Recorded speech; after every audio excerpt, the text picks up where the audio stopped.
If I marry my mistress, I'll be the next CEO. Ha ha. Despite having me as a wife, he was brazenly cheating. I discovered him cheating on me on a weekday during the day, pretending to go to work, but actually going on dates with his mistress. When I confronted him with photos of his affair, instead of showing remorse, he tried to justify himself. The future is pretty much promised, huh? It's like a guaranteed win. Ha ha. He ridiculed me by comparing me to the daughter of the CEO, his mistress. The way my husband was acting like he was teasing society was just too funny, and I couldn't hold back my laughter. He was so pleased with himself that he didn't even notice I was laughing. Whose daughter did you say she is? As he nonchalantly mentioned the company name, I muttered, "Oh, that one," but he didn't catch it. "You and I will divorce. I want to register our marriage quickly. Ha ha." Yes, of course. Let's get a divorce. There was no reason for me to refuse, so I immediately agreed. Thus we divorced without a single apology from him. But he doesn't know. He doesn't know about the connection between his mistress's father and my father. He, who was so sure of his win, has no idea what's coming for him. My name is Claire Hill, a 28-year-old housewife. I was living with my husband, Scott, who is 2 years younger than me. Claire, this boy can be a bit clingy, but please take good care of him. When my husband and his parents came to our house for the marriage introduction, I found his character trait to be endearing. While my in-laws were overjoyed about our marriage, I remember my father being worried. Scott, can you truly make my daughter happy? No matter what hardships come, can you face them together? I panicked when my father asked him so directly. I thought Scott would be confused by the pressure. Due to my father's status, I was frequently the topic of gossip. Because of that, my father has become very protective of me. However, Scott confidently assured him, "Yes, I will definitely make Claire happy. We would greatly appreciate your blessing on our marriage." With those words, my father reluctantly gave his consent. When I also nodded, showing that it was all right, my father finally smiled. Then my father, who runs a restaurant, treated us to a lavish meal of steak. I thought I could live happily and have fun with this person. However, the frustration gradually built up.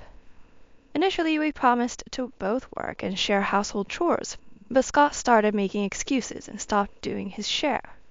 "Sorry, I'm a bit tired from work today. Can you take care of the housework?"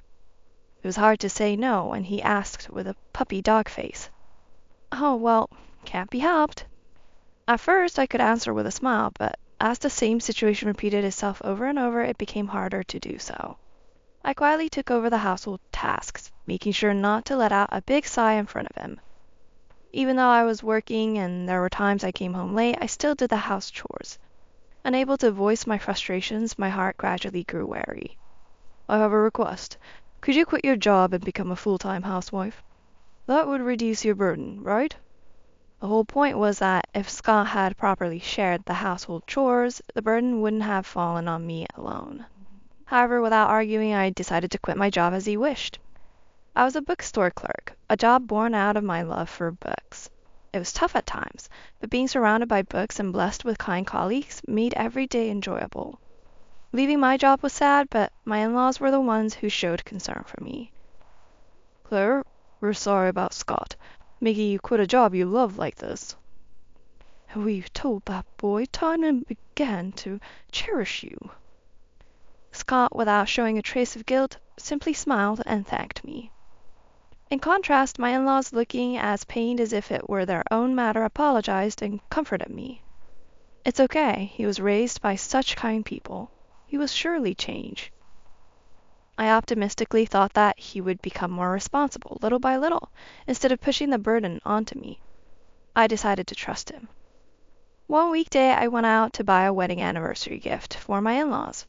Wondering whether flowers would be nice or perhaps something like a tumbler that they could use every day, I heard whispering voices as I walked. "Wow, look at that couple. They really can do that in the middle of the street?" Glancing in that direction, I saw a man and a woman kissing. How bold to do that in broad daylight. I thought to myself as I was just about to go, but then I took a second look and saw that I knew one of them. I couldn't believe my eyes. The man was my husband, Scott. I didn't recognize the woman with him. Why was he here? Hadn't he left for work in the morning, telling me he would be back? No matter how many times I blinked, there was no mistake. It was Scott. The suit color, the bag, all exactly the same. The smile he gave the woman was unmistakably his. I instinctively took a photo of them with my smartphone. I wasn't feeling up for shopping anymore. My heart was racing like crazy, so I decided to head home. Back at home, I couldn't bring myself to do anything. Not laundry, not washing dishes, not even preparing dinner. What should I do? I need to finish these tasks before Scott returns, I thought, standing up from the chair, but my body felt so heavy that I sat back down. As I repeated this several times, night fell, and Scott came home. I'm home. What happened? As usual, Scott entered the living room with a carefree smile. Noticing that neither cleaning nor laundry was done, he looked concerned. I opened the photo album of my smartphone and showed him the photo of him with the woman. Hey, what's this about? Who is she? Honestly, deep down, I wanted him to deny it. I wanted him to say that it wasn't him and that I was mistaken and that he was really at the office, working. Hoping to hear such words, I closed my eyes tight. However, what I heard was a voice calmly admitting to the affair. Oh, you saw that, huh? Yeah, I'm having an affair with the daughter of our client. Haha. It was a face of Scott I had never seen before, one that looked down on people. A cold expression, so different from his usually cheerful smile, gave me goosebumps. He gave off the impression of being unapologetically confident, freely sharing information without being asked. That his mistress's name was Kathy Anderson, that she was pregnant, so he was planning to leave me and marry her, and that he would work at his mistress's workplace. While he rambled on proudly, my heart grew cold. Thinking I had ever found this man adorable now seemed foolish. Once I marry Kathy, I'll be the next CEO. The future is pretty much guaranteed, huh? It's like a guaranteed win. Haha. The way my husband was acting like he was teasing society was just too funny, and I couldn't hold back my laughter. He was so pleased with himself that he didn't even notice I was laughing. Whose daughter did you say she is? I told you it's Anderson Corporation. I'm dating Kathy, Mr. Anderson's daughter. Haha. I then muttered, oh, that one. And Scott didn't seem to hear what I said. You and I will divorce. I want to hurry up and register my marriage with Kathy. Haha. Yes, of course, let's get a divorce. There was no reason for me to refuse, so I immediately agreed. It was sad to become strangers with my kind in-laws, but I had to report the divorce to them. When I talked to them, both of my in-laws apologized on behalf of their son. I'm really sorry. We'll cut ties with our son. I wished they wouldn't apologize so deeply, as it wasn't their fault. Even though I told them so, they kept apologizing to the point I got worried for them. Watching them, I vaguely remembered, hoping Scott would change, and felt a sense of emptiness. A week later, I called Scott and his mistress, Kathy, to a meeting, thinking it inappropriate to discuss such matters in a cafe or anywhere public. I reluctantly invited them to my house. Both arrived with displeased faces, rudely taking off their shoes and slumping into the living room sofa without even saying hello. I sat quietly opposite them. I will be claiming compensation for the affair. Thanks to getting a lawyer experienced in infidelity cases, the claim amount was substantial. Yet when I informed them, Scott and Kathy didn't seem upset, but rather had smug smiles on their faces. Fine by me. I'll have my father pay. It's no big deal for us. The way she spoke exposed her high-handed nature. Kathy, sneering and looking down on me, had eyes that resembled Scott's when I showed him the photos of the affair. I realized that the saying, birds of a feather flock together, is actually true, and I felt kind of out of place. Despite their laughter, I was paid the compensation in full. You're like a magnet for money. Begging for petty cash? What a poor thing. I simply stared at them, thinking, you will regret this later. 6 months later, I visited the company where Scott and Kathy worked for a certain purpose. Not for me, but for my father, who accompanied me. Scott and Kathy showed up right as we arrived at the reception. Seeing my face, they were visibly shocked. They seemed to want to ask if I still had some business with them, then quickly sneered. What now? You're not here to beg for money because you're poor, are you? Or what? You're here to beg me to take you back? Haha. Either way, coming all the way to the company shows some serious obsession. Haha. It was neither. Ignoring their baseless comments, I waited for Mr. Anderson. I ignored them, and they got all worked up and made a bigger deal out of it. What's all this commotion? Wait, you are... A dignified man with a beard appeared, roughly the same age as my father, and the surrounding employees paid their respects to him immediately. He must be Kathy's father, Mr. Anderson. Upon seeing my father, Mr. Anderson's demeanor changed instantly. Noticing his father's reaction, Kathy asked, "What's wrong? Do you know this man?" Mr. Anderson then glared at them. "Don't you know? This man is one of our major shareholders. Don't be disrespectful." "Yes, in fact, the restaurant my father runs is more of a hobby. His main occupation is an investor, owning stocks in various companies." Scott and Kathy were looking at my father and me back and forth with disbelief. "Why didn't you tell me?" In the past, because my father was a major shareholder, I had suffered a lot. "People say your dad's rich, right? Then this should be easy for you," was a common thing people would say to me, along with other prejudiced views. That's why I never told anyone about who my father was. "Mr. Anderson, I intend to demand your resignation at the next shareholders' meeting." My father stepped forward and stared straight at Mr. Anderson as he spoke. His lips trembled as he listened. Then Scott spoke up instead. "Are you doing this out of spite because your daughter and I got divorced? That's a serious problem. Don't mix personal feelings into this." It's crazy how Scott could say such hurtful stuff to his ex-father-in-law. My father glanced at Scott and gave me a look. I pulled an envelope from my bag and handed it to Mr. Anderson. He then opened the envelope with a puzzled look, but widened his eyes when he saw its contents. Kathy leaned forward, curious about what was inside. Impatient with Mr. Anderson's hesitance to pull out the contents, Kathy snatched the envelope and pulled out the contents with Scott. "What is this?" The photos inside showed Scott and Kathy entering a hotel in broad daylight. The timestamp clearly indicated it was during work hours. In addition to the photos, there were documents proving that Mr. Anderson used company expenses to support the two. He had refrained from pulling out the contents in front of other employees in the lobby. "Are you now aware that this goes beyond being a personal complaint?" Mr. Anderson deflated and quietly left. His once impressive beard seemed to have lost its strength. Following him, Kathy and Scott also hurried away, leaving the envelope behind. At the shareholders' meeting, just as my father had said, Mr. Anderson resigned. Kathy was fired, and Scott was demoted. 5 years later, my mother-in-law passed away, and I was attending her funeral. The cloudy skies seemed to reflect the sorrow in my heart. The women, who seemed to be friends of my mother-in-law, were quietly crying. "Claire, thank you for coming today." "No, your wife was always very kind to me." While I was talking to my father-in-law, someone spoke my name. "Hey, Claire, that's you, right?" I turned to the voice and saw Scott in wrinkled morning clothes. He appeared much older than he should. I was surprised to see him there. I hadn't heard he would be attending. My father-in-law looked as if wondering why he was there too. "Why didn't you call me? I'm your son, after all. Mom will be sad not seeing me." He had found out the date and location of the funeral on his own, as he wasn't invited due to being disowned. His loud voice was embarrassing. As Scott approached, my father-in-law stepped back with each word. "Well, anyway, I can get part of Mom's inheritance, right?" What? How could he say such a thing in front of grieving people? The other attendees stared at Scott in disbelief, isolating him further. "You will receive nothing. All of my wife's inheritance will be donated. That was her wish." His voice trembled, barely containing his anger.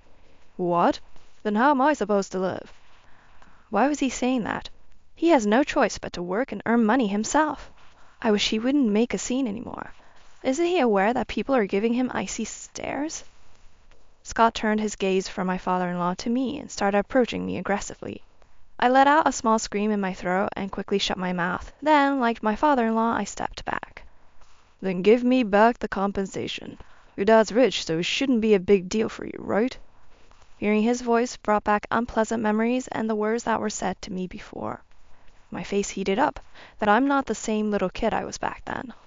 I took several deep breaths to regain my composure. Why are you so desperate for money? Didn't you say the compensation was just pocket change for you back then? Scott began to explain his current situation. It turns out he had quit his job.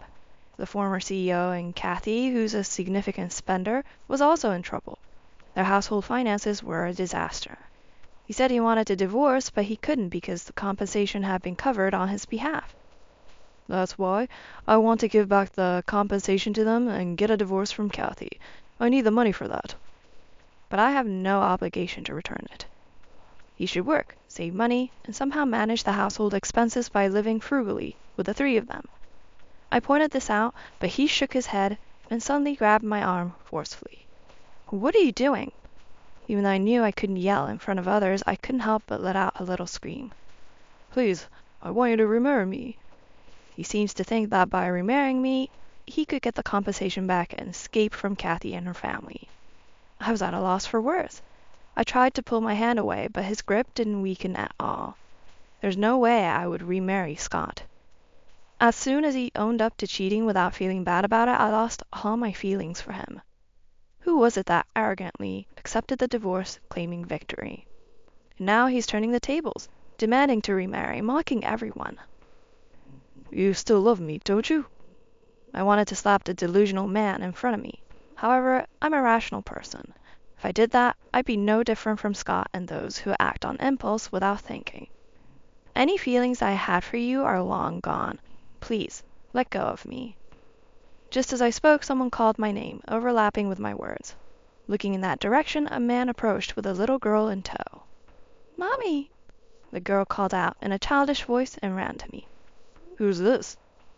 The girl was my daughter. My daughter and I look very much alike. Even without asking, it should be clear that we're mother and daughter, but Scott seemed too shocked to accept it. I've remarried to someone your mother and father introduced me to. Noticing the matching rings on my and my husband's fingers, Scott's strength faded, and he knelt to the ground. I don't know if this would be an apology to you, but I'd like to introduce you to someone wonderful. He's very serious, kind, and sincere. Would you meet him? And that's how I met my husband. My mother-in-law had taken good care of me, so my husband and I attended the funeral. Mommy, what's wrong with him? Pointing at Scott, who seemed oblivious to his surroundings. Startled by her voice, Scott stood up and staggered away as if deflated. Clara, I'm truly sorry. I had no idea he would come here. He apologized to me. It felt like a scene I had seen many times before. Not Scott, but his parents apologizing for his actions. But he should take responsibility for his own actions. I hope Scott no longer involves my father-in-law.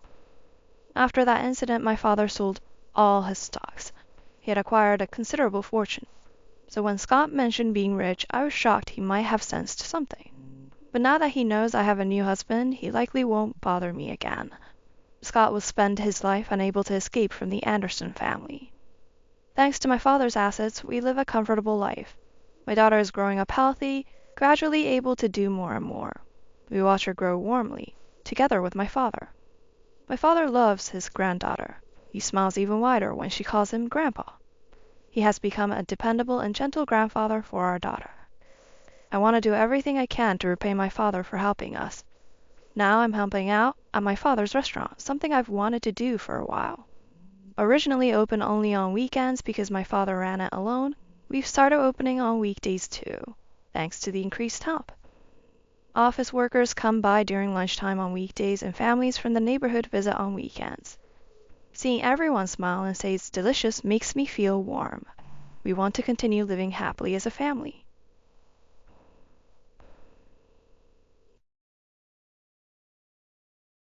I'm Kimberly, and I currently live with my husband, Patrick. Patrick always comes home late, which made me suspect he was having an affair. However, he insists that he isn't doing anything of the sort.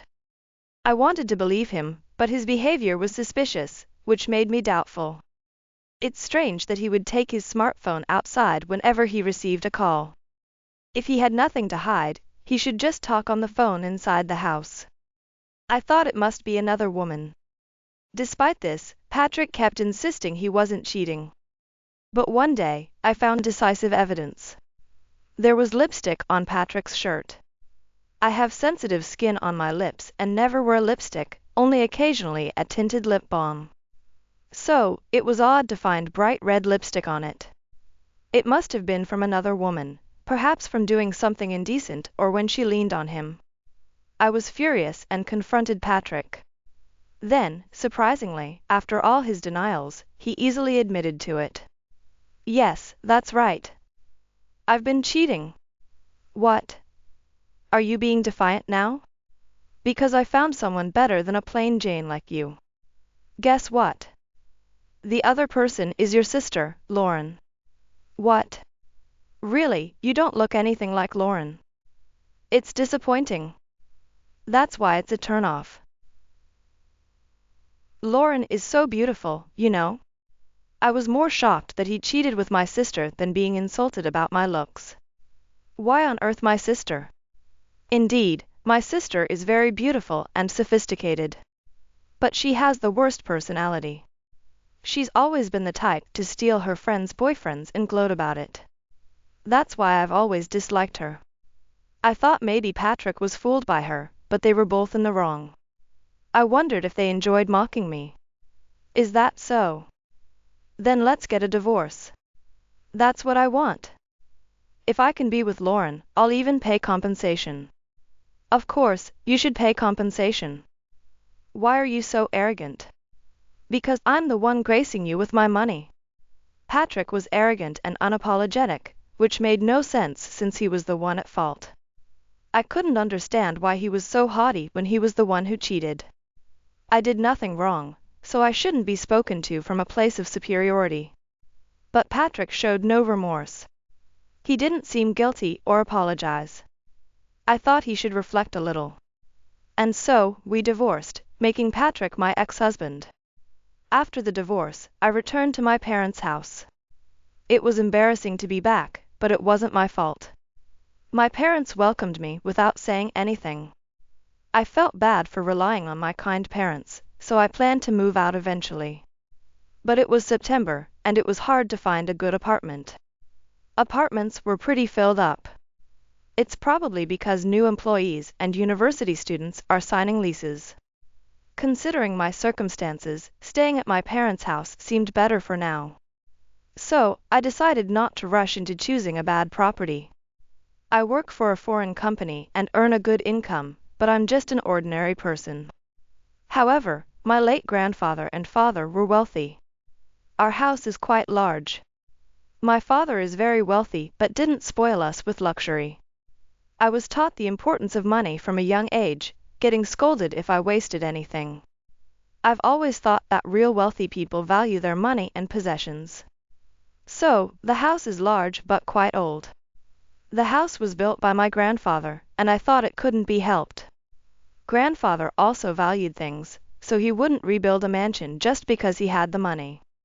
I could relax in my spacious family home for the first time in a while. Even if it's a bit run down, home is still where I feel most at ease. I think being with my ex-husband, Patrick, would have just added to my stress. The day after I separated from Patrick, he showed up at my family home, bringing my sister, Lauren, with him. Lauren has been living alone since her college days, so perhaps these two are living together in the same apartment or somewhere. Well, I don't care about that. What bothered me more was why they came to our house. I was about to say something, but Patrick spoke first.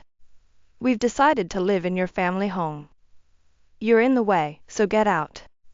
What? You're telling me to leave? Yeah, I want you to leave. Lauren and I are going to live in this house. Huh? That's right. This house is for Patrick and me to live in. Could someone ugly and stupid like you please leave? I see. Now you'll have nowhere to go. Sleep on the streets. That would suit you, Kimberly. Now, get out. Right now. Didn't you hear? From my parents. What? This house is going to be demolished soon. What? What are you talking about? So, considering the high repair costs and the house's age, My parents decided to demolish it and possibly sell the land. What? I didn't know that. If I had known, I wouldn't have moved out of the apartment. What are you doing to us? Huh? We've already moved out of our apartment. Now we're staying in a business hotel temporarily. I was taken aback. I was surprised to hear that Patrick and my sister had planned to live in our old family home and had already moved out of their apartment. I couldn't understand why they would want to live in such an old house. So, I decided to ask, "Hey, why did you want to live in such an old house? And Patrick, you're not becoming a son-in-law, are you? We were planning to renovate this house. It's old but big, and I thought it would look pretty nice after renovations." I see.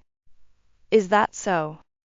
That's why I even sold my car to raise funds. That's right, I even sold my car, thinking we could live in a beautiful house after renovating it with Patrick. I thought how foolish they were. My parents hadn't given them permission to live here, yet they made plans to renovate and live here on their own. Selling their cars for this was absurd. This area is quite rural, so life without a car is difficult. They must be experiencing inconvenience. When I asked how they got here today, they said they took a taxi. I thought they had just wasted their taxi fare. Because they definitely can't live here. You're so stupid. Selling the car. How do you plan to commute, Patrick? Well, I'm taking the train every day now. I wake up early and travel from the nearest station to the hotel. Huh? I got fired from my job, so I'm planning to be a stay-at-home wife. What? What's that? I was accused of being aggressive and mean to a female colleague. Are you out of your mind? That's crazy. Shut up. It's none of your business. Maybe, but you don't seem to be reflecting on it. I always thought my sister had a twisted personality, apparently jealous of younger and prettier girls. The young new employee was very competent and popular with everyone, but my sister couldn't stand that. She had always thought she was the most beautiful, but then someone younger, prettier, and smarter came along. It's scary to think that my sister, at 35, is so blatantly jealous of someone in their early 20s.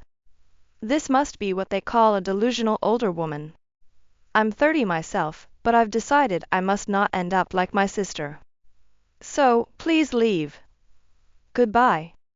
Hey. Wait. Wait a minute. When I closed the door on them, they kept making noise outside for a while but seemed to leave after some time. Patrick's parents are deceased, and he can't rely on his family home. I wondered what they would do now. Later, my parents demolished our family home when I moved out. They've decided to move abroad and live a relaxed life there. I only gave my new address to my parents. One day, I received a video call from Patrick. He sounded shaky. Hello, I need to ask you for a favor.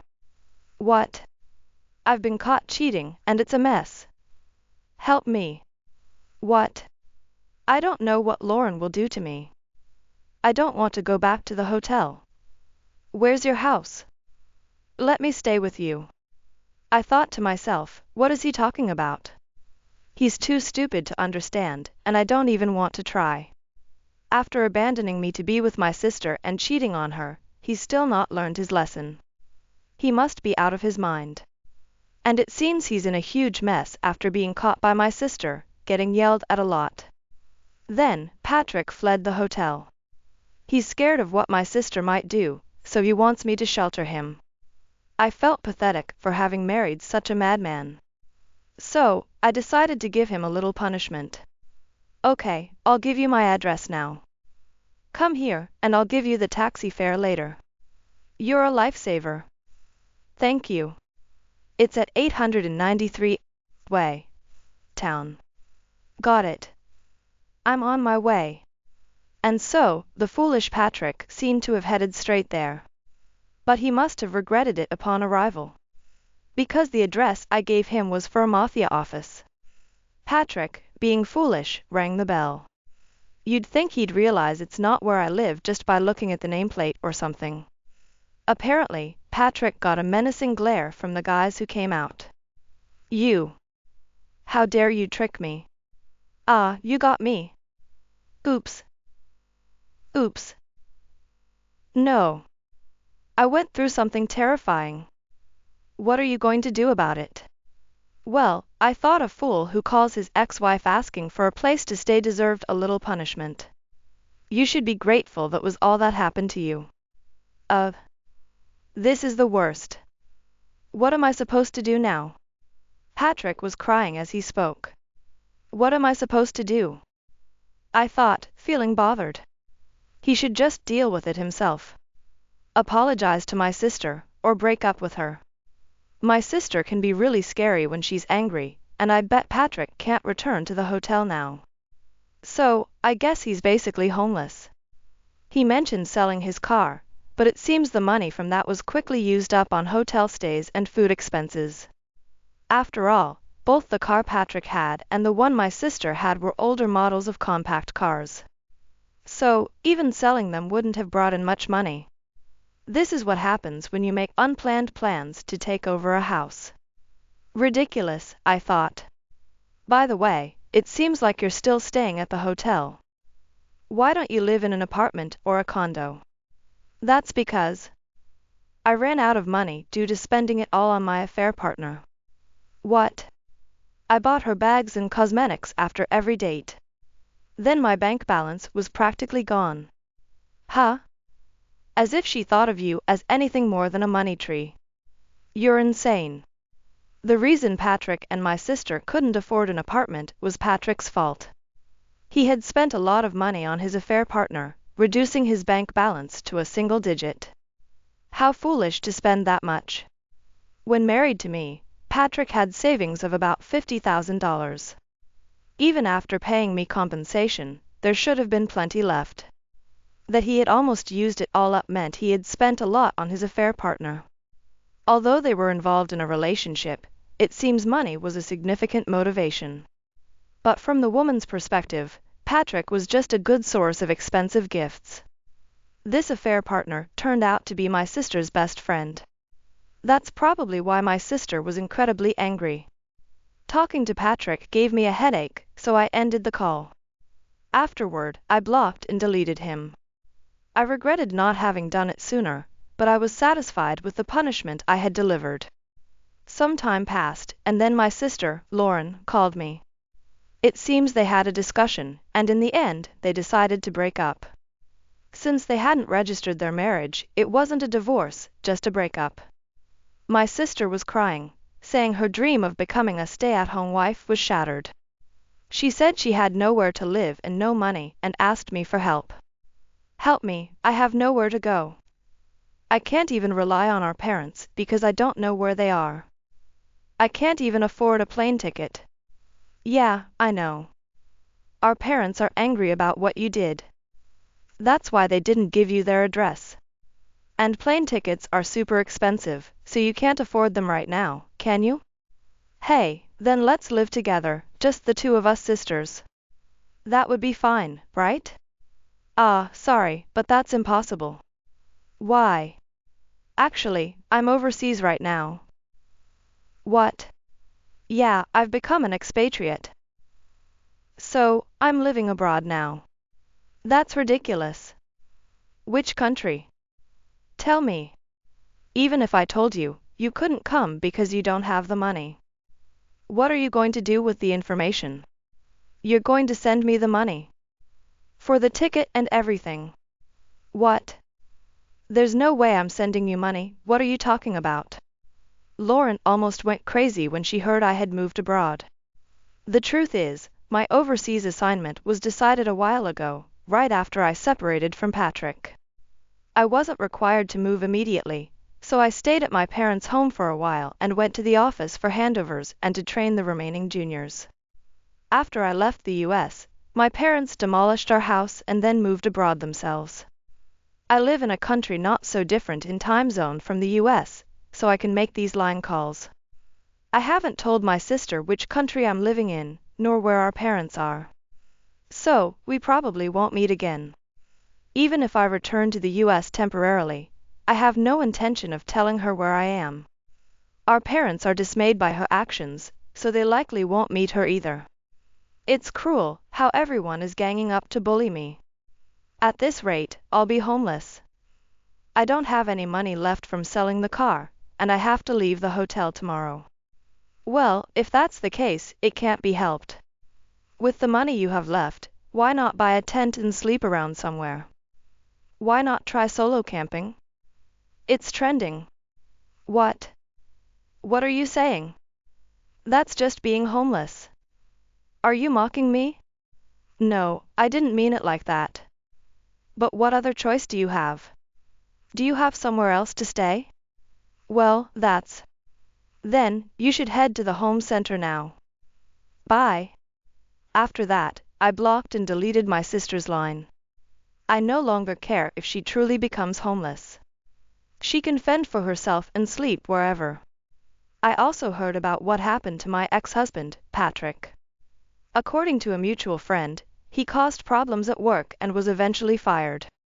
Now, with nowhere to live and no money, he's begging everyone for help. He's asking all of our friends for money indiscriminately. So, he's become disliked. What a pathetic guy. He's not suitable for marriage at all. I don't know if I'll remarry in the future. But if there is a next time, I'll definitely avoid men like him. It's crucial to be discerning in relationships.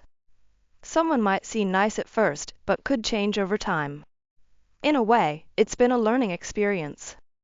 I plan to focus on my life and work hard overseas.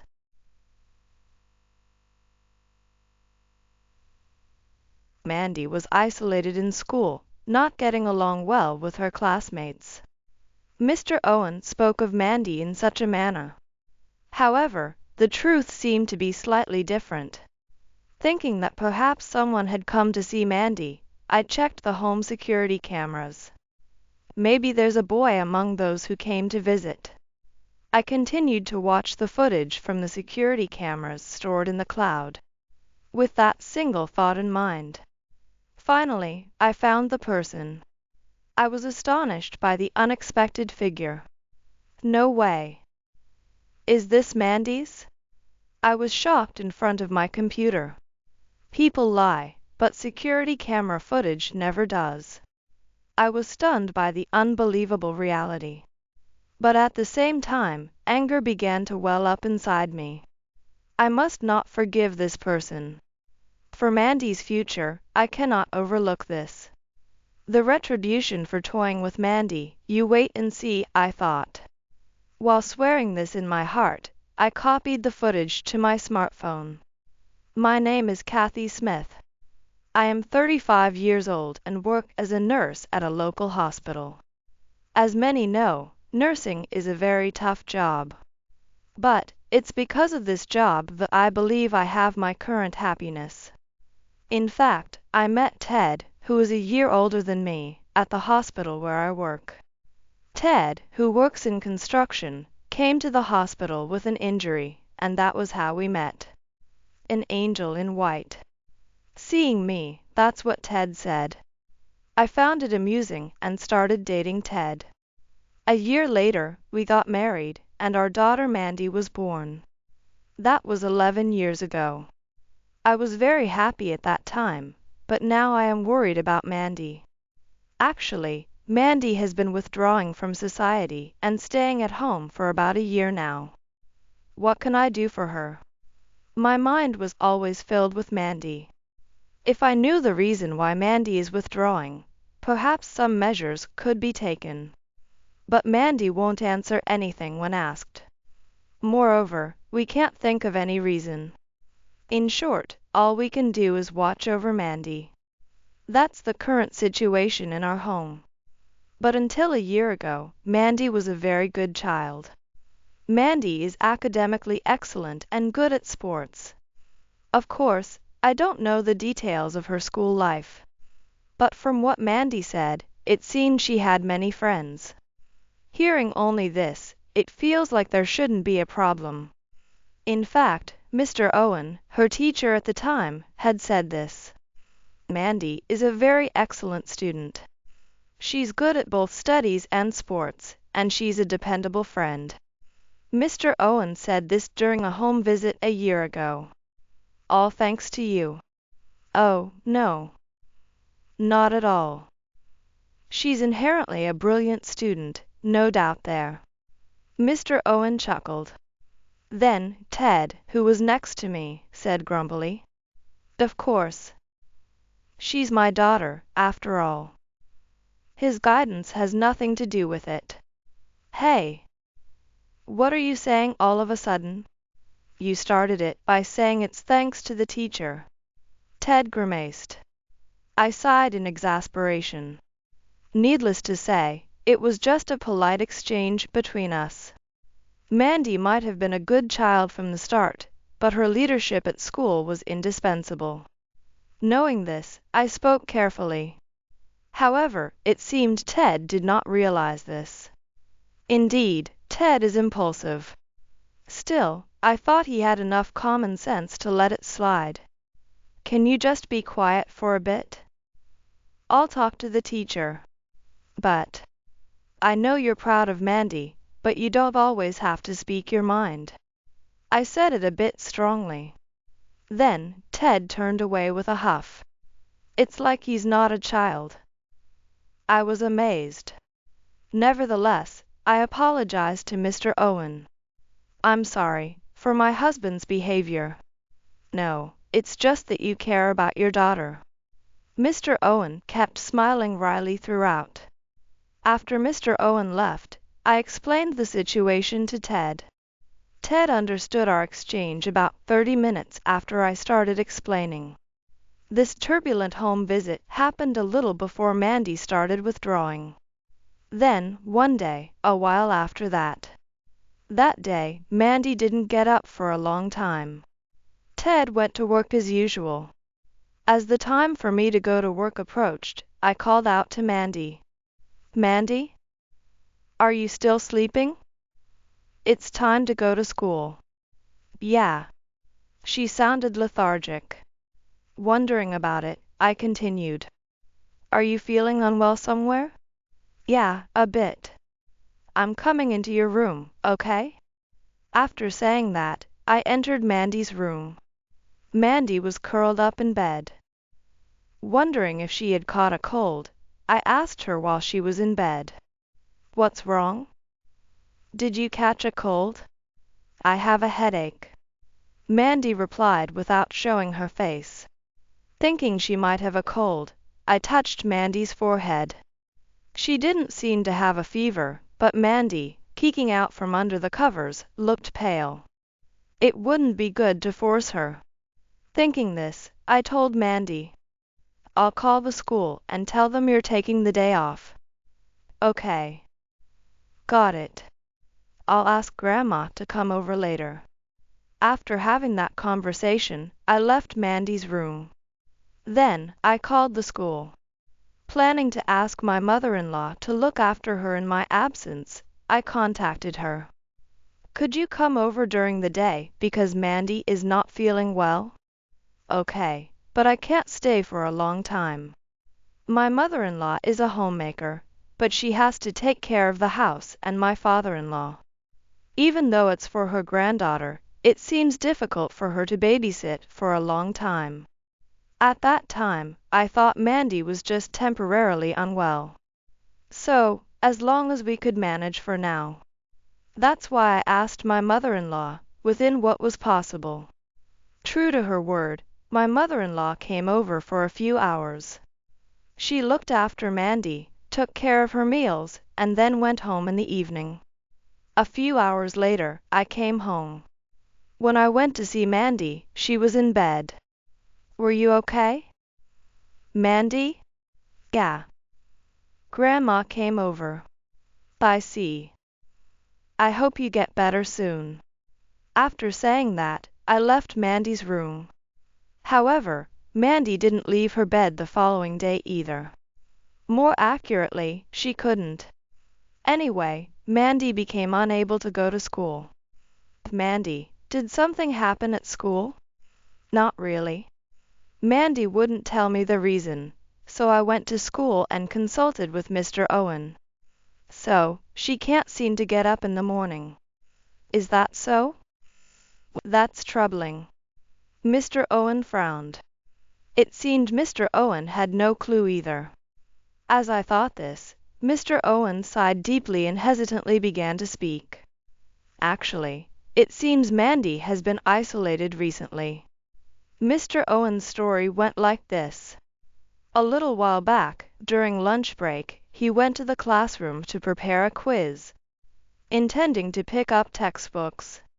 The students were making noise, enjoying their break, but Mandy was sitting alone. Thinking it was unusual, Mr. Owen approached Mandy. However, Mandy answered that nothing was wrong.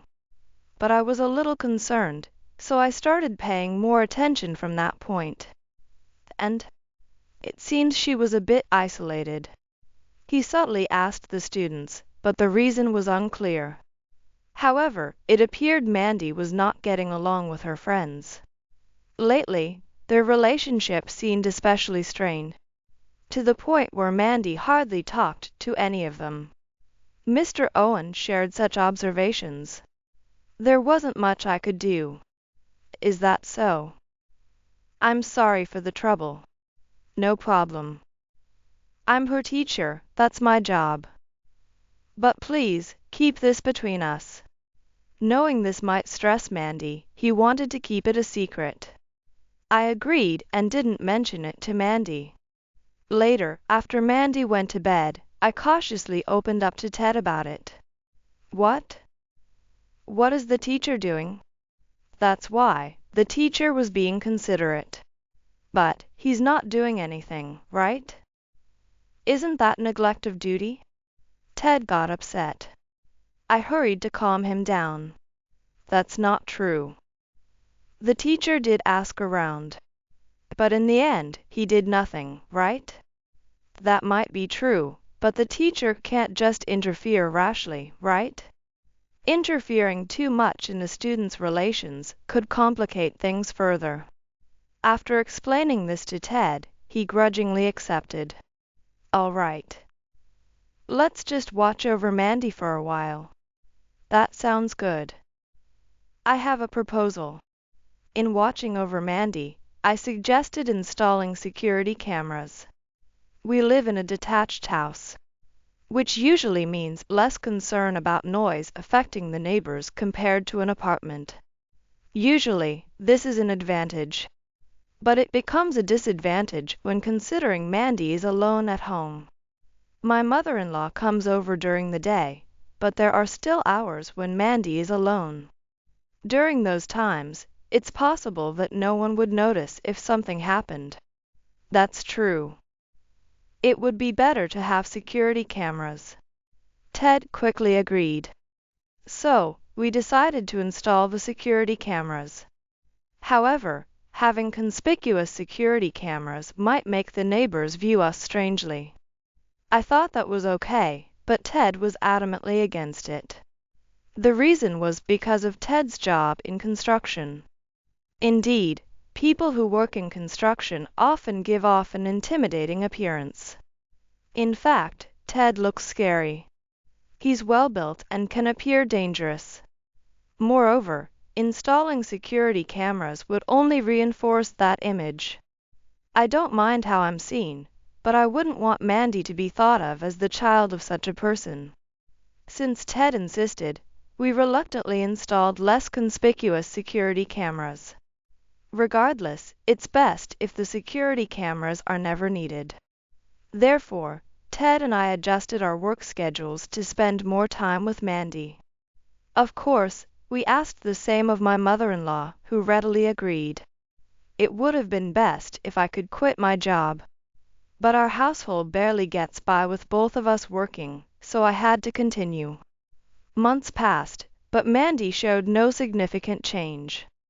She still couldn't go to school and hardly ever left her room. However, she would talk to Ted and me. She also responded to calls from Mr. Owen.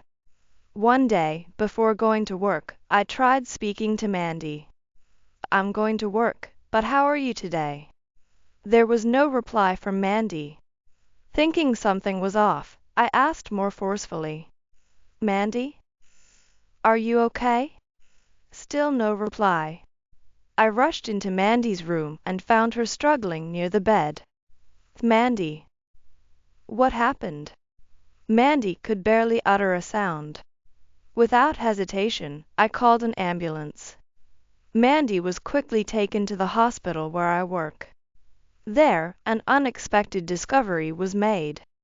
Mandy was pregnant. I almost collapsed when the doctor informed me. Soon, Ted arrived. I told him about Mandy's pregnancy.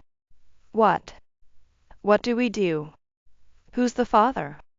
Ted confronted me, but I had no way of knowing. When Mandy woke up, Ted tried to press her for answers.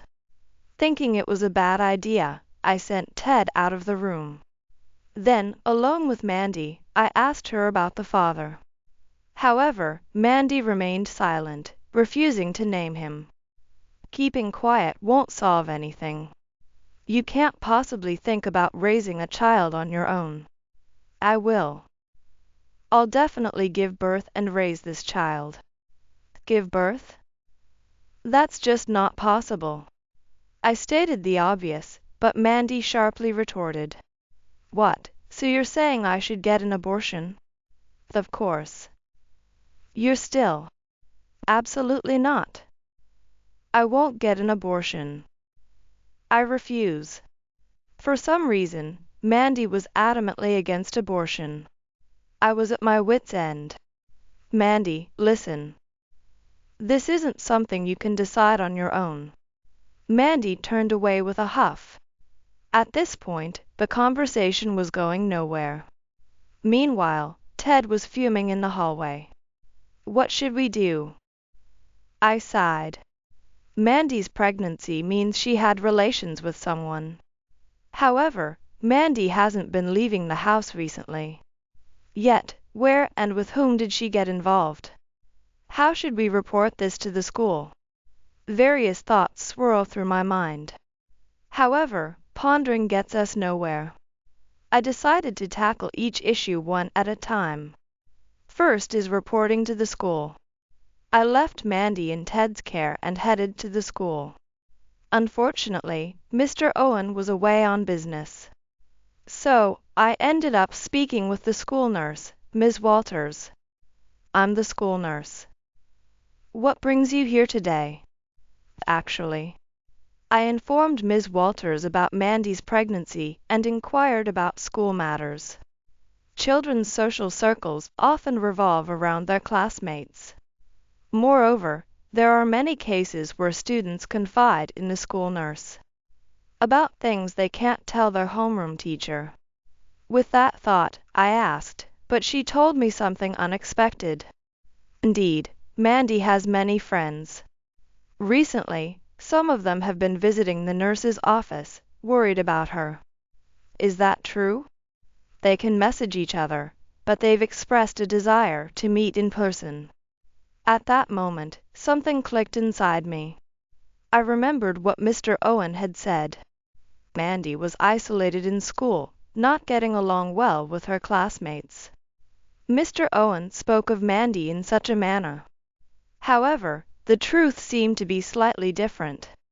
Thinking that, perhaps someone had come to see Mandy, I checked the home security cameras. Maybe there's a boy among those who came to visit.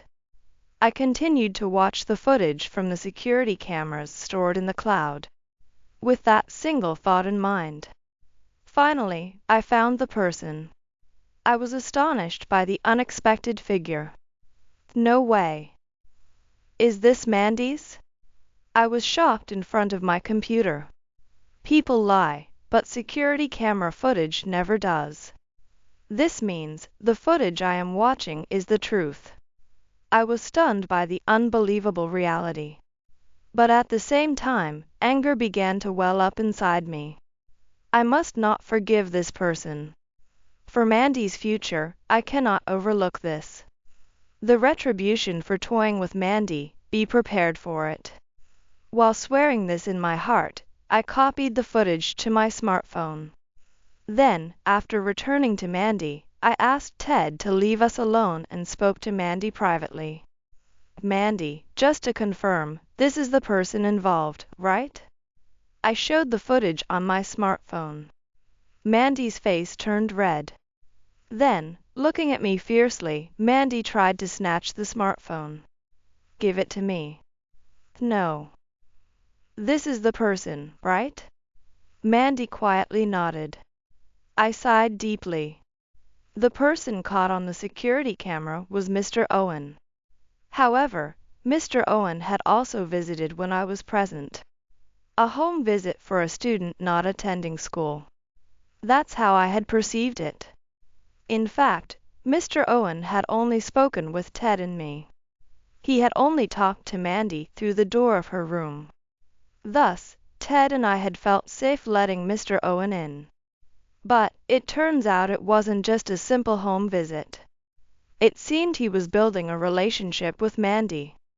Moreover, he waited for a time when no one else was home to visit her.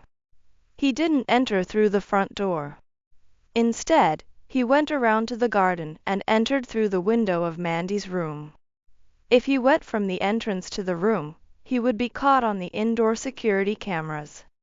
Mr. Owen must have noticed the indoor security cameras when he visited the house.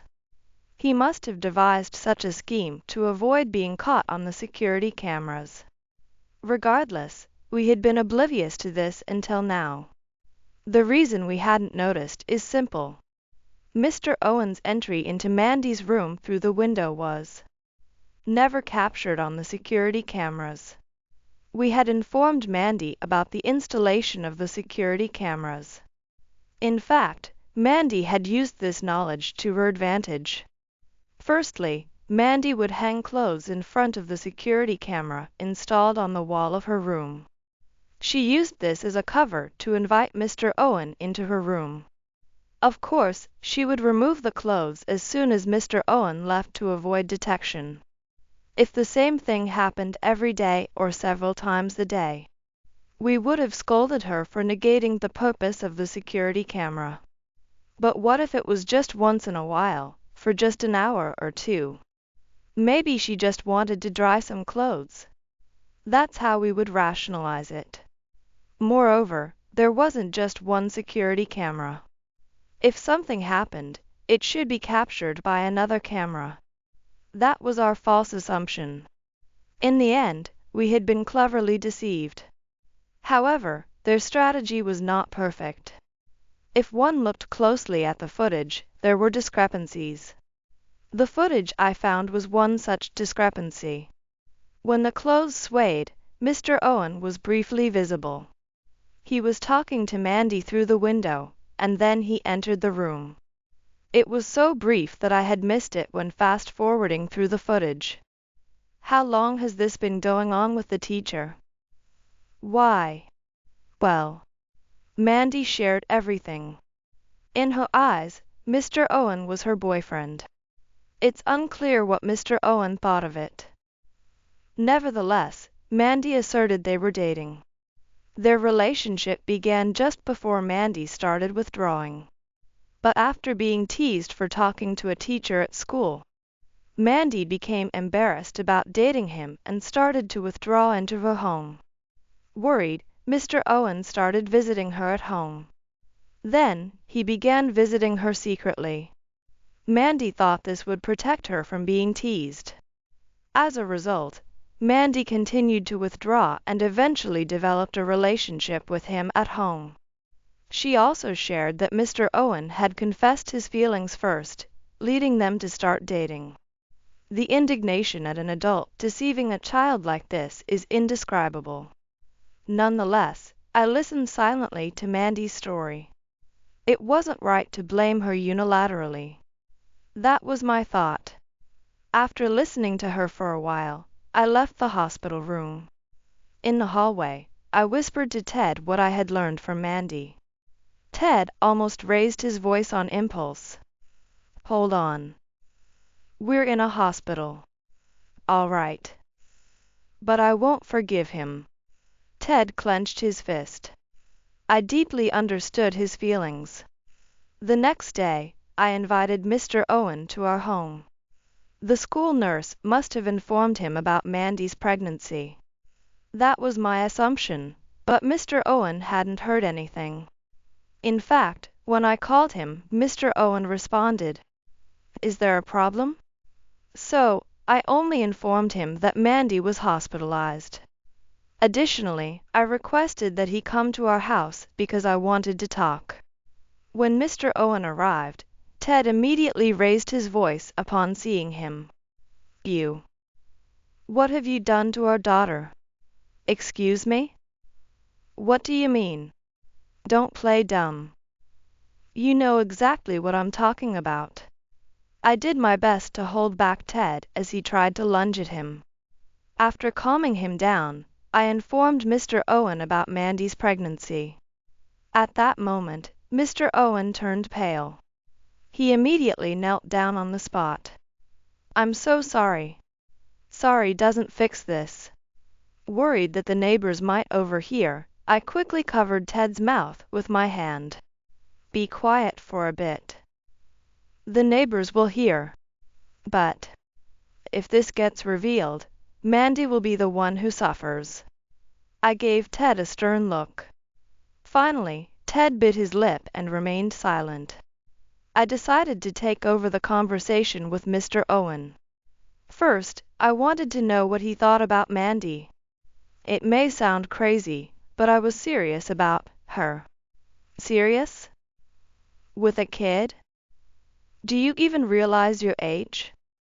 "I understand, but—" He admitted there were things he had gone too far with. However, he was earnest in his relationship with Mandy and had even considered marriage. Mr. Owen shared such things, but they were hard to believe, and Ted felt the same. "Don't joke with me. I'm reporting you to the police, so be ready. Please, anything but that." "Shut up.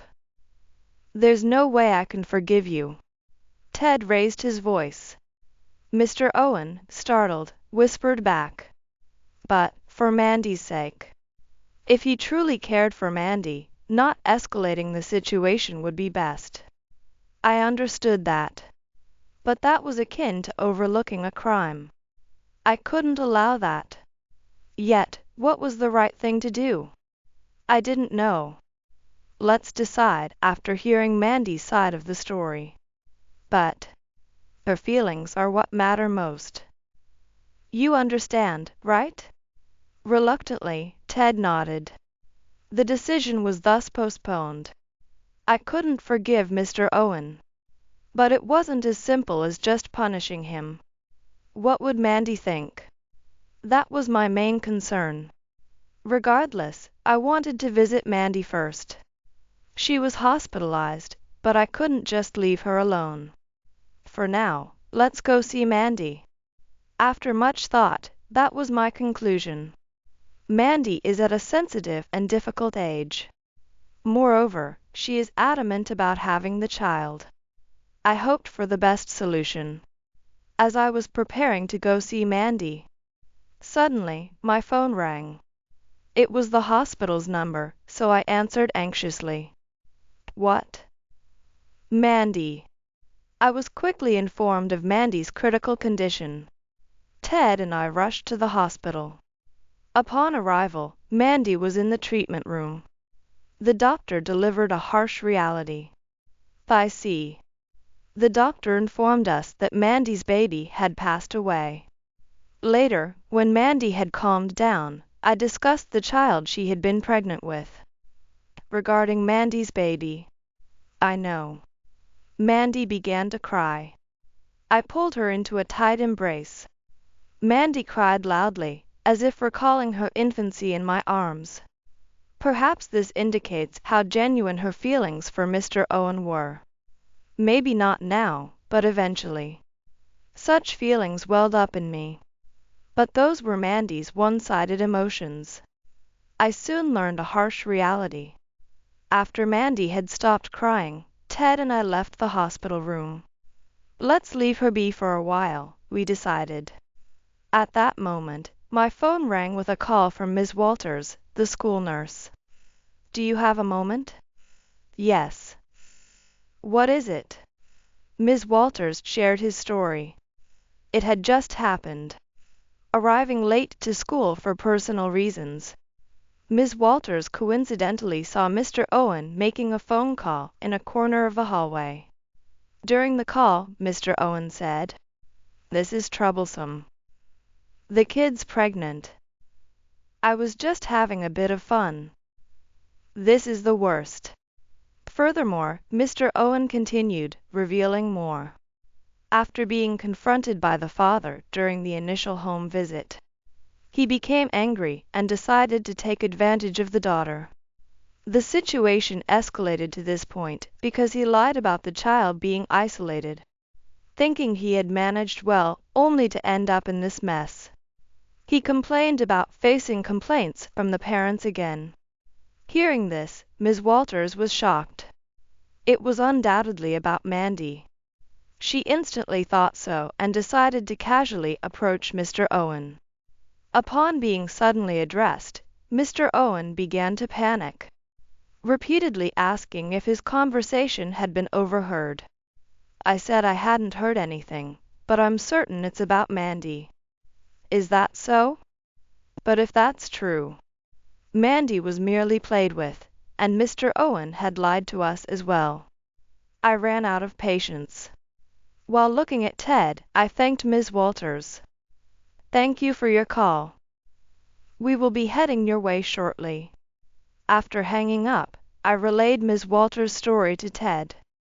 Needless to say, Ted was furious. However, being in a hospital, we couldn't raise our voices. We decided to direct our anger at Mr. Owen later and first consult with a lawyer. We also contacted my mother-in-law to ask her to stay with Mandy in our place. Then, Ted and I left the hospital and headed straight to a law office. Through the lawyer, we contacted Mr. Owen's home. We had heard Mr. Owen was temporarily living with his parents due to commuting issues. Our intention was to bring his parents into the discussion about what to do next. However, Mr. Owen's parents weren't home. Instead, a young woman was there. She rushed over after receiving our message, introducing herself as Mr. Owen's fiancée. "I'm Susan, his fiancée. I had a day off, so I'm here to clean his house." "I see. And may I help you?" Well, the thing is, regardless of her being the fiancée, there was no holding back. Mr. Owen had done too much. Neither Ted nor I hesitated to spill everything to Mr. Owen's fiancée. As we talked, the fiancée's complexion visibly changed. "What are you saying?" "That man. I can't forgive him. It's not the first or second time he's cheated." The fiancée banged the table. Then she apologized to us. Regardless, I apologize for my fiancé's actions. "Well, your apology isn't really what we need." "Right. I'll make him apologize." Though, an apology hardly suffices. The fiancée clenched her teeth in frustration. Then, she stood up swiftly.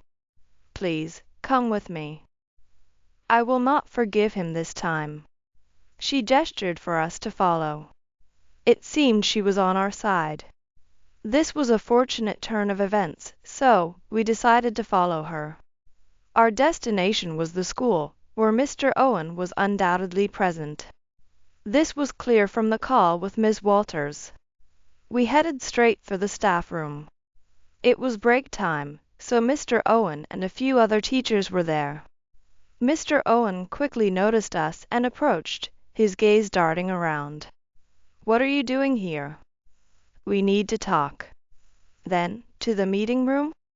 As Mr. Owen tried to leave the staff room, the fiancée grabbed his arm. "Why are you running away?" "I'm not running." "And why are you here?" "I heard about the despicable thing you've done." The fiancée raised her voice. At that moment, Mr. Owen flinched but then began to play dumb with a smirk. "What are you talking about?" I haven't done anything. Don't lie. I heard you got a girl pregnant? As soon as Susan said this, the atmosphere in the staff room changed, and the other staff members started murmuring. What are you saying? That's not true. You know exactly what I mean. Stop making excuses and speak clearly. The fiancé's voice echoed loudly. Conceding, Mr. Owen began to kneel down. It's not like that. It was. And you even deceived her, saying you were serious, that you intended to marry her. Sweat appeared on Mr. Owen's forehead. I watched him closely. I was truly considering marriage. Mr. Owen tried to justify, but nobody was interested in his excuses. Even though you have a fiancé? Well, that's... His argument was completely incoherent. To deliver the final blow, I stepped forward. Mr. Owen, you intended to marry my daughter while engaged to someone else? No, I planned to break up with her. At that moment, the fiancée stomped her foot loudly. That's a brilliant idea. I want to break up too. Wait, just hear me out. I've had enough. I'll make you pay for what you've done. Hearing this, Mr. Owen's shoulders slumped in defeat. But I haven't forgiven him yet. I pressed on further. Moreover, I heard you confessed it was just a game with my daughter. No. Ms. Walters heard it. Reacting to my words, Mr. Owen looked back at Ms. Walters, who quietly nodded. At the same time, Mr. Owen seemed to crumble. Then, Ted delivered the final blow. We refuse a settlement. You're being reported to the police. Engaging with a minor is inexcusable, even with supposed consent. Yet, Mr. Owen, desperate, clung to Ted, begging for mercy. Please, anything but the police. Quiet. Criminals should keep silent. With that harsh rebuke, Mr. Owen was left speechless. After that, Ted called the police on the spot. However, immediate arrest was not guaranteed. Unless caught in the act, investigation precedes arrest. In fact, Mr. Owen was taken away for questioning at the police station, but was allowed to return home that day. But awaiting him at home was a storm. Naturally, after Mr. Owen's fiancée and we informed his parents of his actions.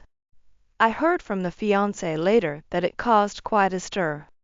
Furthermore, the engagement was called off, and she demanded compensation from Mr. Owen. Since the dowry had already been paid, it was likely she would be entitled to it.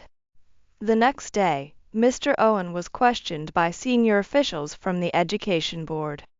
The inquiry, held in a meeting room, saw Mr. Owen with a pale face, looking down. Returning to the staff room, he reportedly cried like a child, which is somewhat amusing. While Ms. Walters might have exaggerated, she shared this story with me later as what she witnessed. But I believe the gist of it is accurate, as I've seen Mr. Owen state afterward. That evening, he came to our house with someone from the Education Board to apologize, kneeling and crying in front of Ted and me. Of course, we didn't forgive him, and we still haven't, even after his arrest by the police. Mr. Owen is currently awaiting trial, having lost his job and become a recluse at home. After his arrest, Mandy was deeply saddened, likely realizing she had been deceived for the first time. However, Mandy never spoke of it. We didn't either, as it wouldn't heal her wounded heart. All we can do is stay by Mandy's side. Ted and I discussed this. There might be more we could do, but until Mandy can come to terms with it herself, it's best to quietly support her. I'm convinced Mandy won't be defeated by this. Lately, she has started to regain her smile. Indeed, Mandy is our pride and joy. I strongly feel this now.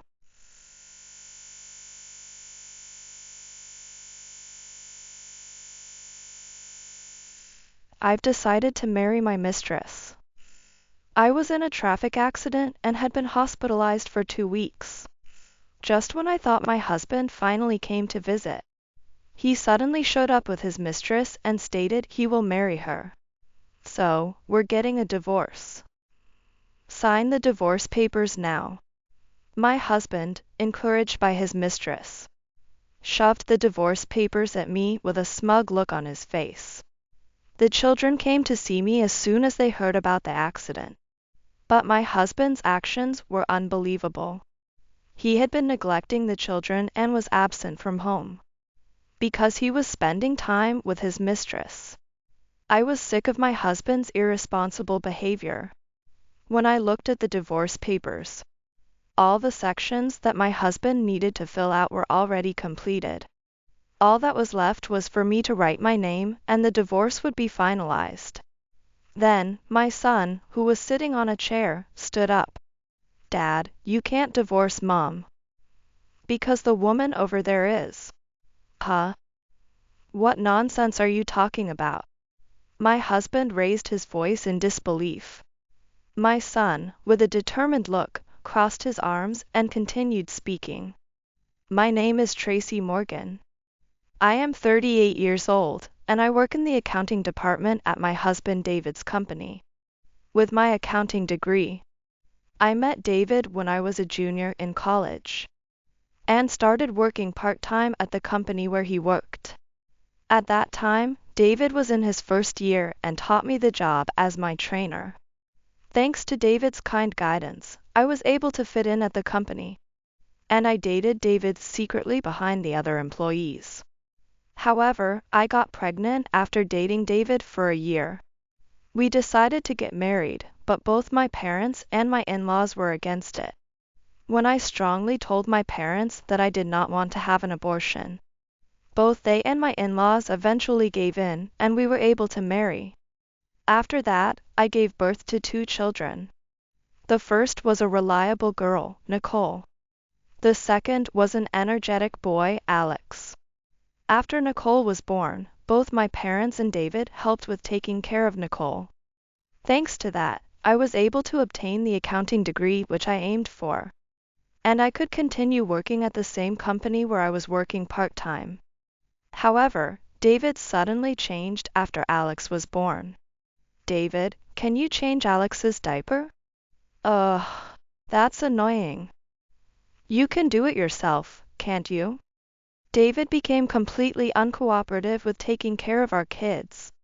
Even after my maternity leave ended, David's attitude remained unchanged. On the contrary, he started treating me like a servant, busy with kids. However, when my father-in-law was around, my husband behaved maturely. So when my father-in-law came to our house, I could relax a little. When Alex was born, my mother-in-law adored him immensely. She probably thought he would be the heir to take over the company, being a boy. While I was studying at university, I left Nicole's care to my parents. But I decided to participate more in kids' care since Alex was born after I graduated from college.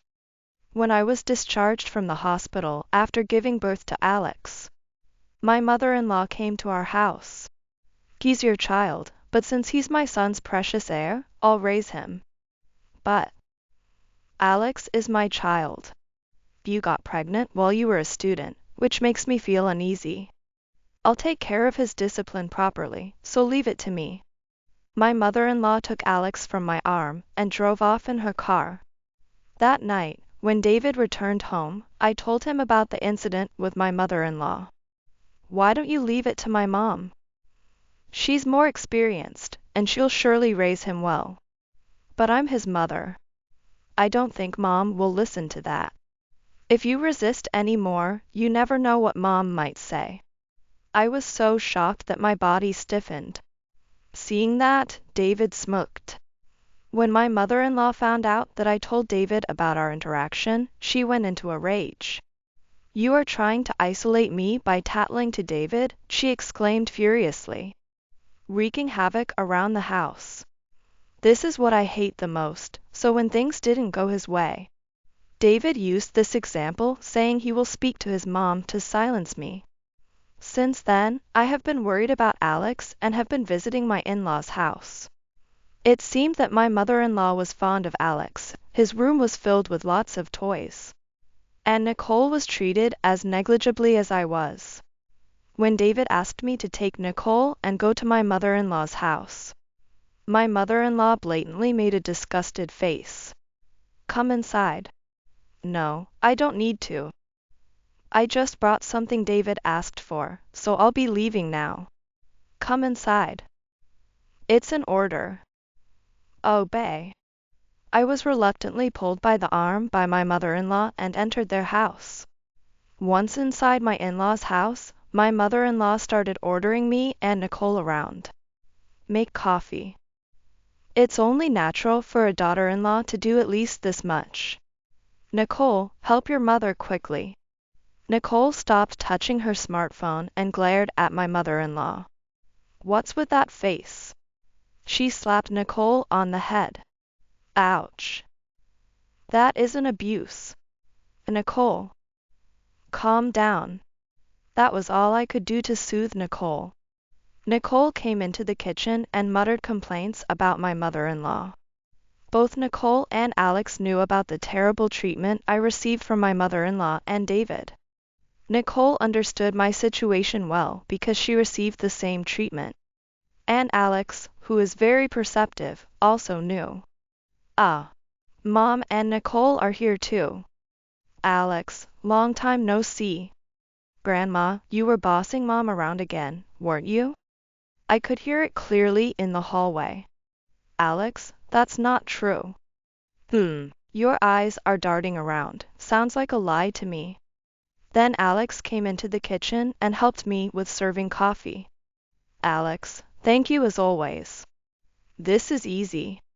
Alex always rushed over to silence my mother-in-law whenever I visited my in-laws' house. My mother-in-law had to remain silent in front of Alex, her potential heir, as she couldn't show her bad side. It's always something only Alex can do, I think to myself. And Nicole and Alex get along well. They both seem to be into the same cartoon lately, and that's all they talk about. Nicole, who is good at drawing and aspires to be a comic artist, is close enough to Alex to gift him illustrations of characters. And their sibling relationship is really good. Welcome home. Oh, Tracy and Nicole are here today too. Make yourselves comfortable. Thank you, Father. My father-in-law is kind to us and often gives Nicole sweets. Although Nicole dislikes her grandmother, she is quite fond of her grandfather. It seems my parents have heard about my relationship with my in-laws from Nicole, and they have told me that I can come back home anytime. My parents have been saying this for about 5 years now. That comment was what made me consider divorcing David. But my mother-in-law will desperately try to take custody of Alex. And Alex's custody would likely go to David. Custody should prioritize Alex's will, but there is also a possibility that it could go to David. So I am hesitant about divorcing. Since then, Nicole has become a high school student, and I have been living busy days. Then, a call came from David. In the middle of a weekday, could it have been an accident? Hello, what's up? Why are you calling at this time? Dad passed away. Your father? He seemed well when we met last time. It seems his chronic illness suddenly worsened. Anyway, Mom is worried, so could you hurry to the family home? Of course. At this time, even David seemed to be panicking, his tone more frantic than usual. I immediately headed to my in-laws' house to pick up my mother-in-law. She seemed to be in quite a shock as well, hardly having any energy to boss me around as usual. I assisted with the preparations for my father-in-law's funeral and had hectic days. I had no time to be considerate of Nicole and Alex, but they actively helped me. Tracy, I found the will. Let's see, the next president of the company is David. I'm so happy. Being the mother of the president is something to be proud of. With a condescending look, my mother-in-law said this. having no time to deal with my mother-in-law. I hurriedly continued preparing for my father-in-law's funeral. After the funeral was over, calm days returned once again. Since becoming a company executive, David has started not coming home. You're not coming home this weekend either? It can't be helped. A president is busy with business trips and such. But I heard that your father hardly ever went on business trips when he was president. I have to greet our business partners since there's a new president now. Such greetings are common sense, necessity. Although there were oddities in David's words, I didn't have the energy to press further. So I kept silent. And the amount of affection my mother-in-law poured into Alex only increased. Alex used to visit my house on weekends, but that stopped. According to Alex, my mother-in-law made the curfew stricter and prohibited him from visiting my house. For Alex, who had just become a middle school student and whose social circle was expanding, this was very tough, and he seemed to be defiant towards my mother-in-law. However, my mother-in-law took Alex's defiance as a twisted form of love and bound him even more tightly to her rules. Alex seemed troubled by his relationship with my mother-in-law and called Nicole every month. 2 years after my father-in-law's funeral, Alex became a senior in middle school, and Nicole was in her second year of high school. One day, I received a call from my parents and brother saying they were moving. My parents and brother would live in an apartment near my house, so that we could help each other in case something happened. That day, David returned home for the first time in 4 days, and I told him about this news. Huh? That useless unemployed is going to live near our house? There's a new apartment building across the street, right? They're going to live on the 5th floor there. An apartment. I've heard rents are quite high in this area. Why would your unemployed brother live there? He must be living off parents, right? It seems better for him to become independent and live on his own. While drinking beer, David kept disparaging my brother. Even though my brother wasn't there, I thought the insults were too harsh. The alcohol probably made his words even harsher. Thanks to this, I understood how David really felt about my brother. If he looked down not only on me but also on my family, then there was no point in continuing to love him. Finally, I decided to divorce. However, if it comes to a divorce, I must ensure that I can take custody of Alex. Something like substantial evidence that could silence my mother-in-law. As I was thinking of a way, my brother's face came to mind. I immediately called him. Hello, brother? I need a little help. Are you free right now? Ah, I'm free now. What's up? Is it about your divorce with David? My brother quickly understood what I wanted to say. When I explained the plan, he immediately agreed to help. An opportunity to vent my long-held frustrations had arrived, and I was excited. 2 weeks later, while I was cycling home, something happened. As I was crossing a pedestrian crosswalk where few people were passing, I heard the sound of a car's brakes. After that, I lost consciousness. The next memory I have is being in the hospital. Ms. Morgan, have you woken up? That's great, you've regained consciousness. Sorry, why am I in the hospital? Actually, you were involved in a traffic accident. We received a call from a witness and an ambulance brought you here. A traffic accident. Could it be the small crosswalk in the residential area on 2nd Street? Yes, it's rare to have an accident there. Who was involved in the accident? They haven't found the person yet. According to a witness, it was a hit and run, and the police are currently investigating. Then, the door to the hospital room creaked open. Mom. Are you okay? I'm fine. Oh, I'm glad. But your face is covered in gauze. I've never seen you with so many injuries before. Thank you, Alex and Nicole, for coming all the way here. You must be on your way home from school, right? Don't worry about me, go home and study. Alex was looking around curiously. Nicole said, he looks like a cat that just came home for the first time, and chuckled. Despite looking a bit displeased, Alex asked me something. Where's Dad?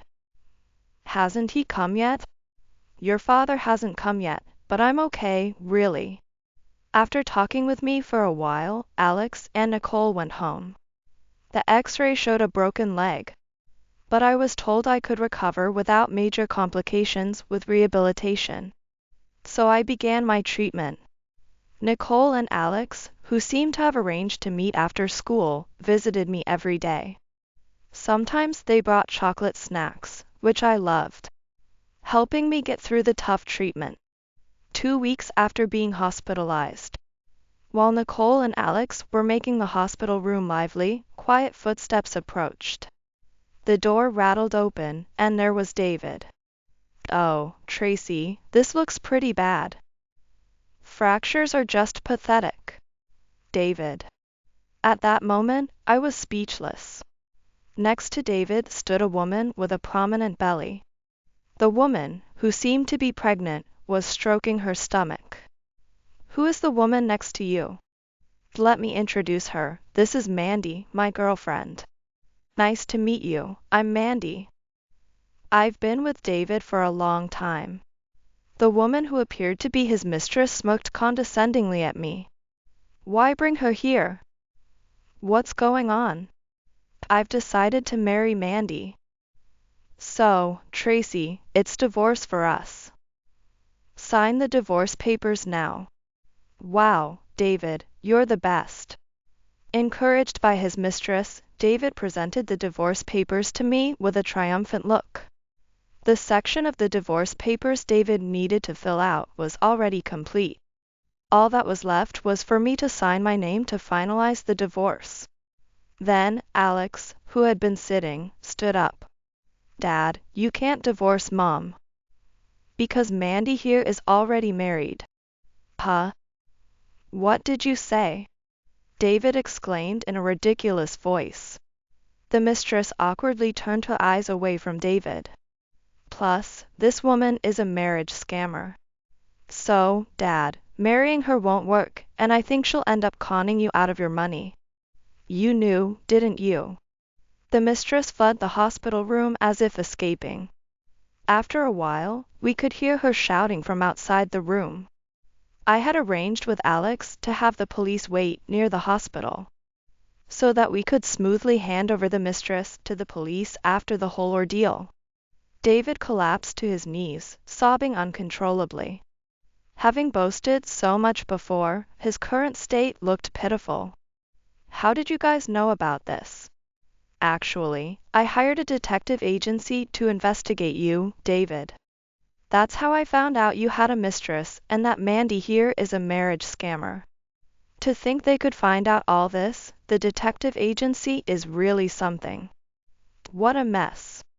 Actually, the call to my brother was to find a detective agency. He's an investor and owns stocks in various companies.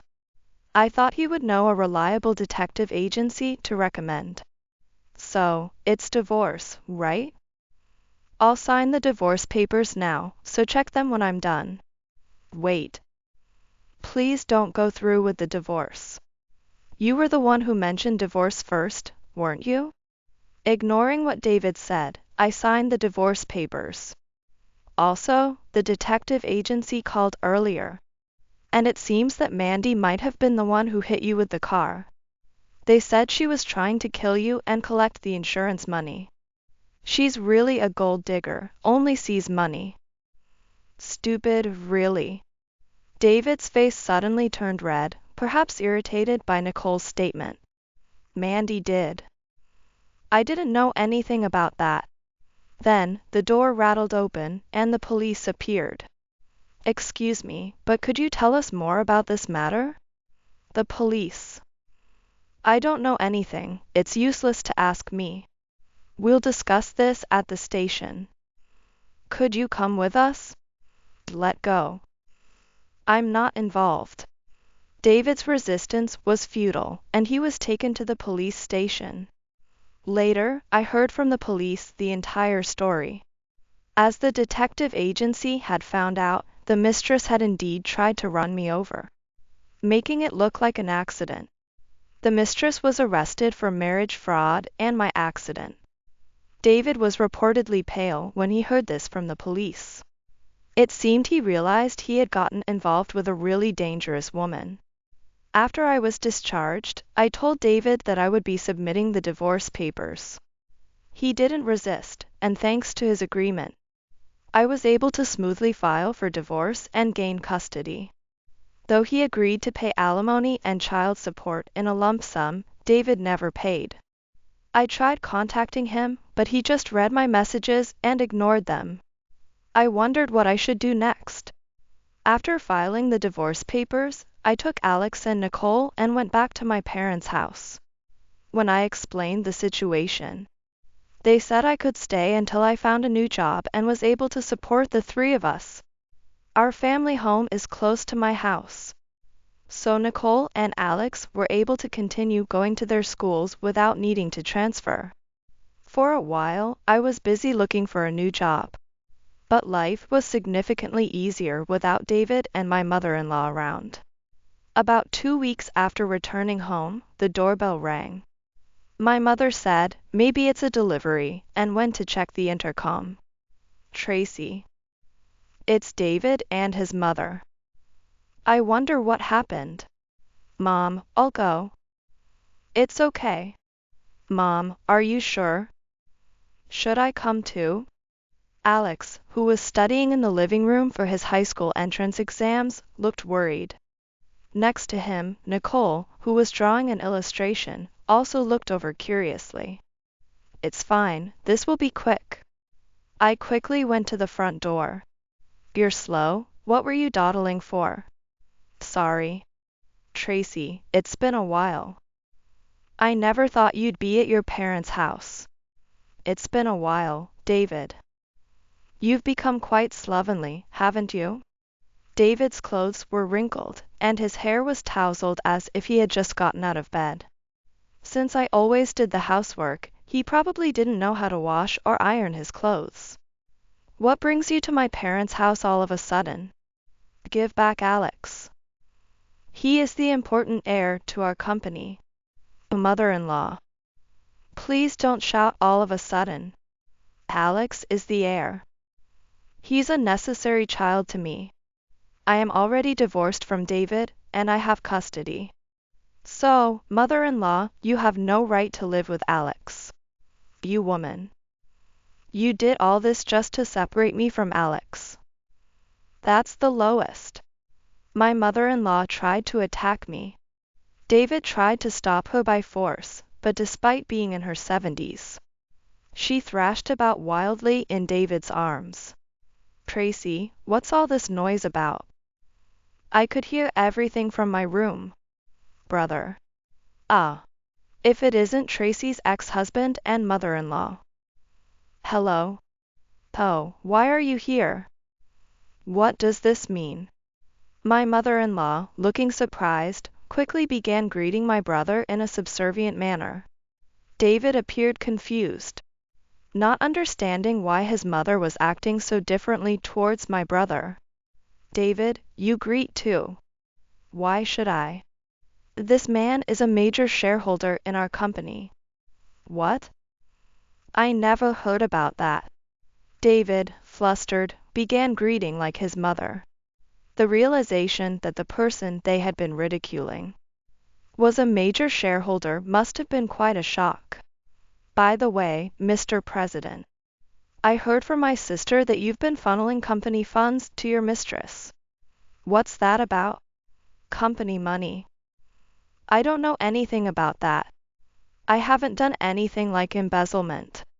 I have evidence." "Shall I show it to you now?" My brother showed David the documents he was holding. The documents included details of money being withdrawn from the company account and handed to his mistress. Wasn't the president's mistress a marriage fraudster? Using company money on a fraudster must be bad if it gets out, right? Well, it's already out. Hey, did you spread rumors around the neighborhood? I don't do such underhanded things. However, your scandal has been turned into a comic and is circulating online. Saying this, my brother showed David the comic posted on social media, and David's face turned even paler. The comic's artist was Nicole, who had been turning my story into comics and sharing them on social media since returning home. It was quite a hit and had even been picked up by online news outlets. Although the characters' appearances were slightly camouflage, Nicole's drawings were so good that people close to us speculated that the model for the husband was David. As a result, David's company's reputation had suffered. This matter will be discussed at the board meeting next week. So, David, you better prepare to be fired. This can't be happening. Also, make sure to transfer the alimony and child support by next week, okay? Understood. Then, about the board's recommendations, can we withdraw them? As if that proposal would ever be accepted. David retreated behind his mother with a tearful look. My mother-in-law then stepped forward, puffing out her chest and glaring at me. What about Alex? He's coming back to live with us, right? Can you be quiet? I can't concentrate on my studies. Alex opened a window and peered out. Seeing him, my mother-in-law's face brightened and she bounced up and down like a rabbit. I have more fun living with Mom, and I have no intention of going back. Besides, we're strangers since the divorce, right? If you keep making noise, I'll call the police. The mention of the police struck a nerve with David, who quickly rushed his mother into the car. Although my mother-in-law was still making a scene, David managed to get her into the car quickly, avoiding further trouble. After that, David and my former mother-in-law never appeared in front of us again. The following week, David's dismissal was confirmed at the board meeting. As expected, David stepped down as a director and left the company.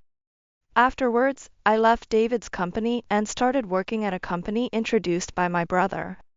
Thanks to the qualifications I had from college and my past experience, I am earning a better salary than at my previous company. As for the compensation and child support, David transferred the money to my account promptly. He also had to take out a loan to repay the money he embezzled from the company.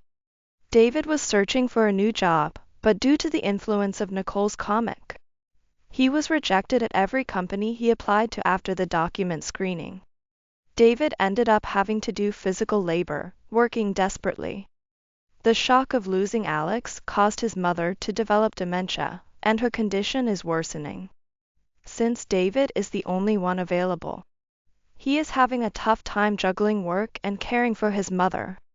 Meanwhile, Alex passed the entrance exam for his first-choice high school and is enjoying his high school life. As his life with his grandmother was quite restrictive, I'm allowing him as much freedom as possible to hang out with friends. He joined the basketball club and is balancing his studies with sports. Also, Nicole's social media comic essay is set to be published as a book. Nicole has become a well-known emerging manga artist thanks to social media, and is currently a celebrity. Becoming a manga artist has been a big step towards fulfilling her dream, and she was truly happy when she heard about the book deal. Despite my initial concerns about David and his mother's blatant sexism possibly hindering Nicole and Alex's development, it seems my worries were unfounded. Both of them are achieving their dreams and growing into respectable adults, and I am fully supporting them while working.